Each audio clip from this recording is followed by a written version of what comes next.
3-4 குழம்பு சுண்ட வச்சு ஊற்றினுக்கிறேன். இந்தாயா போதும் நல்லா சாப்பிட்டியா? போதுன்றல்ல. சாப்பிட்டு உடம்ப தேத்தியா?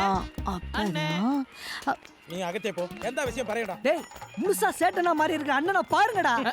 நீ இங்க உட்காந்து மீனும் கறிமா சாப்பிட்டுட்டு அதுக்குள்ள அங்க ஒருத்த அண்ணியவே சாப்பிட்டு போல இருக்கு. யாரா அவன்? ஆதார் கார்டு இருக்கா? அண்ணே நீ சொன்னா நம்ப மாட்டேனே, அதுக்காக தானே போட்டோவை எடுத்துட்டு வந்திருக்கோம். புடா பாப்போம். அவ ஒன் டே விட அழகா இருக்கானே. வெல்பாவும் இருக்கா. ஆமாண்டா, என்னை விட அழகா இருக்கான் அவன். ஒரு ஊர்ல ஒரு அழகம் தான் இருக்கணும், 2 பேர் இருக்கக்கூடாது. டேய் இவனை அடிச்சு கை காலை கட்டி தூக்கினாங்கடா. அடிச்சு தூக்கிட்டு வர அளவுக்குலாம் உடம்புல தெம்புல்ல பாஸ். சரி பேசி நடந்தாது கூட்டினாங்கடா. அண்ணே ஆட்டோக்கு அது காசு கொடுங்கண்ணே. தொடப்பகல்ல அடிப்போம். போடா எல்லாரும். தல நீ இந்த மீன் தலையை சாப்பிட்டு முடிக்கிறதுக்குள்ள அவன் தலை இங்க இருக்கும். போடா. Okay pass. வேலியில முள்ளு போடா, தப்பா போச்சு. வயசான ஆடுலாம் உள்ள வருது பாக்குறேன். நானா இல்ல இந்த காரி துப்புன எங்க போச்சு போட்டோ? அவன் ஏன் தெரிச்சுனுக்குறா? ஸ்வீட் பாய். ஸ்வீட் பாயா? கவுத்து போட்டான்டா, கண்ணாடி போட்ட மாதிரி இருக்கிறான். ஸ்வீட் பாயா? வர வர சிஸ்டமே சரியில்லை.